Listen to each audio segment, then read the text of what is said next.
So when you moving out to LA, you're collaborating people, you're working. What is your biggest disappointment? In moving to LA, or what do you mean? Just keep creating content with other people. Like, what's your biggest disappointment?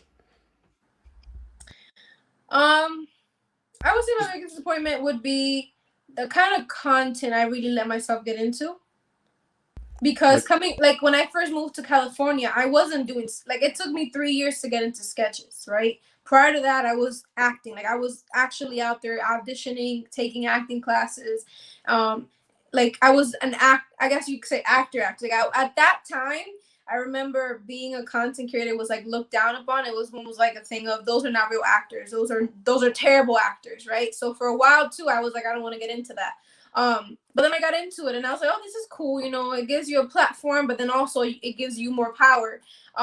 But then I found myself, especially when I was doing the sketches, of getting into a place of doing a lot of the sexual stuff, right? And then it took me away from what, like, the acting. Like, it turned into this is all for laughs and giggles and views versus the craft. So I think that was my biggest disappointment at one point, and I was like, I don't want to continue doing this stuff because at the end of the day, I'm an actress. You know, I didn't spend all this time and money and I didn't move across the country to do sexy sketches. You know what I mean? So I think that was my biggest disappointment. But then again, it wasn't a big disappointment because I learned a lot. So I don't like to say disappointment. Yeah.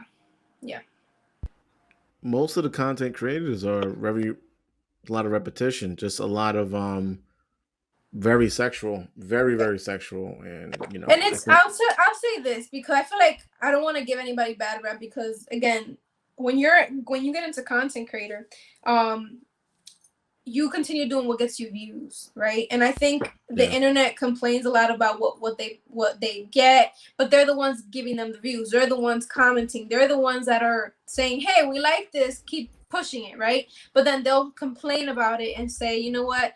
Ah, this is not the best." But then you're still, you know what I mean? And when somebody puts out like really great thought out work, like if somebody puts out a short film that's great storyline and has depth and everything, people won't support it as much, right? So it's like you got to give content creators credit because some of them might not even want to keep doing the sexual stuff. Sorry, my dog is just being needy. no, that's okay, Hope that's you don't okay. mind. Hi, Papa.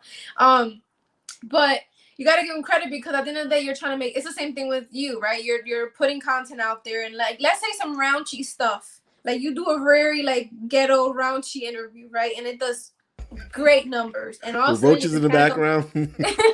No, that looks great. Trust Yeah, me, it yeah. looks good.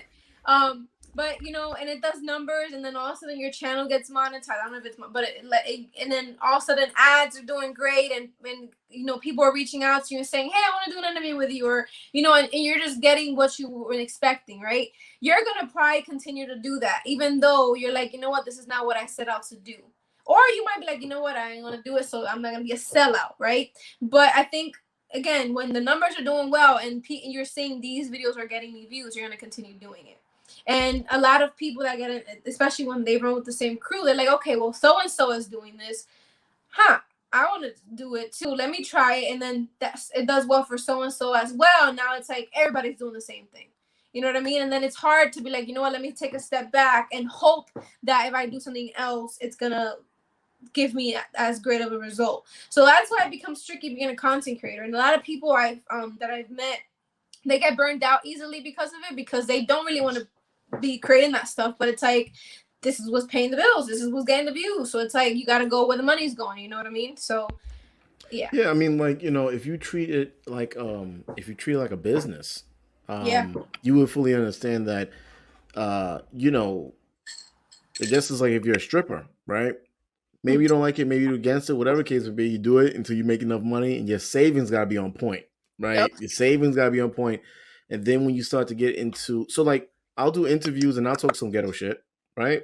yeah, But that's not completely everything. We spoke about some stuff that are maybe most of the people that even view this are not interested in it. Maybe a lot of people that watch it say, "No, I support BBLs and I want to have the surgery." And okay, but there's a lot of young girls that's dying. yeah, So if I can't get 100,000 people, maybe I can get 10. Maybe won't. Maybe I can get 10,000. I said 100,000, 100. So I do understand that. Um, but also we have to start getting to a point where, we're older. Like you said, most of people are over 30, over Yeah. 30. I think you can mix it. Yep. You could do 5 sexual videos and do one about technology or one about, I don't know, investments and, stuff like that. So I One think, thing too with I mean, with YouTube and just content creating in general, it's like this niche thing, right? You get stuck in this niche, and it's like the algorithm promotes things that are in a niche, right? So then it becomes a thing of, okay, will people accept me if I like post about, finance or crypto or whatever it is, because this is not what you're used to, right? So I think that's also what scares people. And sometimes either you have to like create different channels and like just funnel the people from your other one into that one, and like it's almost like it doesn't let you be multidimensional. And as human beings, we have to be multidimensional. It's like our lives, we do so much, right? Just because we don't post it on social media, we do so much other stuff. So that's what I think we need to fix with social media and these algorithms. Is like, instead of promoting these niches, make it a thing where it's like, hey, on Mondays you post about crypto or finance, and then on Tuesdays you post your sketches, and then on Wednesdays you know what I mean. So I really like that.